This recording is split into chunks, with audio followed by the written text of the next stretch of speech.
നമസ്കാരം, ഇത് one India Malayalam. Jayalalithaa അസുഖബാധിതയായി കിടന്ന 75 ദിവസവും താൻ ആശുപത്രിയിൽ ചെന്നെങ്കിലും തന്നെ അവരെ കാണാൻ അനുവദിച്ചില്ലെന്ന് ഒ പനീർസെൽവം. ഗവർണർക്ക് മാത്രമാണ് അവരെ ആശുപത്രിയിൽ കാണാൻ സാധിച്ചത്.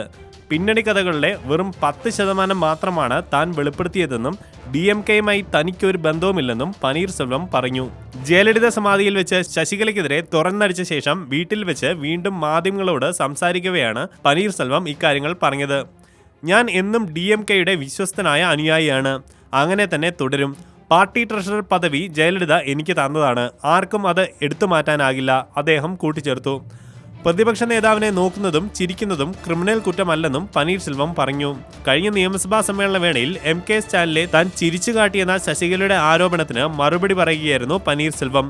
ചൊവ്വാഴ്ച രാത്രി മറീന ബീച്ചിലെ ജയുടെ ശവകുടീരത്തിൽ അരമണിക്കൂറോളം ധ്യാനിച്ച ശേഷമാണ് പനീർസെൽവം ശശികലയ്ക്കും കൂട്ടർക്കുമെതിരെ ആഞ്ഞടിച്ചത്. കഴിഞ്ഞ ഞായറാഴ്ച രാവിലെ അമ്മയുടെ വസതിയായ പോയസ് ഗാർഡനിലെത്താൻ എന്നോട് ആവശ്യപ്പെട്ടു. ശശികലയും പാർട്ടി നേതാക്കളും മന്ത്രിമാരും MLAമാരും ശശികലയുടെ ബന്ധുക്കളുമായിരുന്നു അവിടെ ഉണ്ടായിരുന്നത്.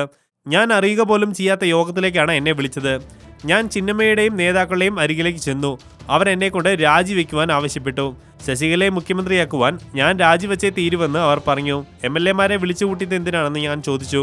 പാർട്ടി നേതാവും മുഖ്യമന്ത്രിയും ഒരാളാകുന്നതാണ് നല്ലതെന്ന് അവർ പറഞ്ഞു. 2 മണിക്കൂറോളം ഇക്കാര്യം ബോധ്യപ്പെടുത്തുവാൻ ശ്രമിച്ചു. എന്നാൽ ഞാൻ ആഗ്രഹിക്കാതെയാണ് ആദ്യം എന്നെ നേതാവായി തിരഞ്ഞെടുത്തത്. എന്നിട്ടും എന്നോടിങ്ങനെ ആവശ്യപ്പെടുന്നത് നീതിയാണോ എന്ന് ഞാൻ ചോദിച്ചു.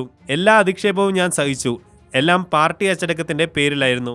എല്ലാം തുറന്നു പറയാൻ അമ്മയുടെ ശവകുടീരത്തിലേക്ക് പോകണമെന്ന് ഞാൻ ആഗ്രഹിച്ചെങ്കിലും അവർ അനുവദിച്ചില്ല.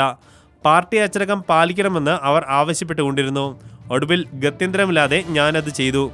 സംസ്ഥാനത്തെയും തമിഴകത്തെയും സംരക്ഷിക്കുന്ന മുഖ്യമന്ത്രിയാണ് നാടിനാവശ്യം. അത് OPS തന്നെ ആവണമെന്നില്ല. പക്ഷേ അമ്മ നമുക്ക് തന്ന സർക്കാരിന്റെ പ്രതിച്ഛായ കാത്തു സൂക്ഷിക്കുന്ന ഒരാളാവണമത്.